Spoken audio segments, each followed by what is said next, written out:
to my YouTube channel, Learn English with Ease. We're very happy you're here today, learning English with us. Before we begin today's topic, let's talk a little about this beautiful background. Yes, we are recording outdoors today in a peaceful and cultural place. Behind us, you can see a traditional landmark. It looks like a historic place in Vietnam, surrounded by palm trees and water. And I love the pink lotus flowers in the water. The environment feels calm and reflective. A calm place is perfect for thoughtful conversation. Yes, it reminds us to speak slowly and clearly. So Anna, how are you today? I'm feeling relaxed and inspired by this place. How about you, Tom? I'm doing very well. The peaceful setting makes me feel focused. That's wonderful. Now let's begin today's topic. Today, we are talking about how to give your opinion in English confidently. Many learners feel nervous when they need to share their opinion. Why do you think that happens? Because giving an opinion feels personal, Yes, it feels like people may judge you. especially if your English is not perfect. Sometimes people stay silent, even when they have good ideas. Silence feels safe, but it hides your voice. Start with simple phrases. What is the easiest way to start giving your opinion? Use simple and polite phrases. Like what? You can say, in my opinion, or I think that. Those are clear and natural. Yes, they are easy to remember. You don't need complex vocabulary. Simple English sounds confident when spoken calmly.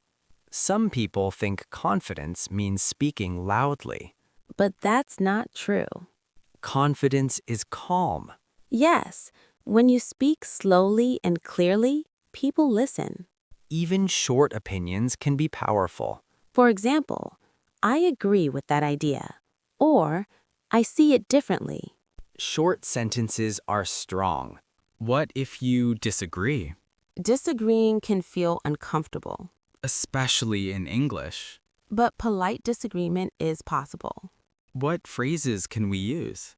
You can say, I understand your point, but, or that's interesting, however. Those phrases show respect. Respect keeps conversations peaceful. Many learners wait until their English is perfect. But perfection never comes first. Confidence comes from practice. If you wait too long, you miss opportunities. It's better to speak with small mistakes than not speak at all. Every time you give your opinion, you grow. Where can learners practice giving opinions? In daily conversations, For example, talking about movies, food, travel. simple topics are perfect practice. Yes, you don't need a serious debate. One sentence is enough. One opinion builds confidence. If you want to improve your English, start sharing your opinion. Your voice matters, even if your English is simple. Confidence grows slowly, one sentence at a time. Do not be afraid of small mistakes. They are signs of progress. If you enjoy calm, clear English conversations, Please subscribe to this channel, Learn English with Ease, listen regularly, practice daily. and you will see improvement. Thank you very much for learning with us today. Stay patient, stay confident. And keep improving your English with ease. This is Learn English with Ease. See you in the next episode.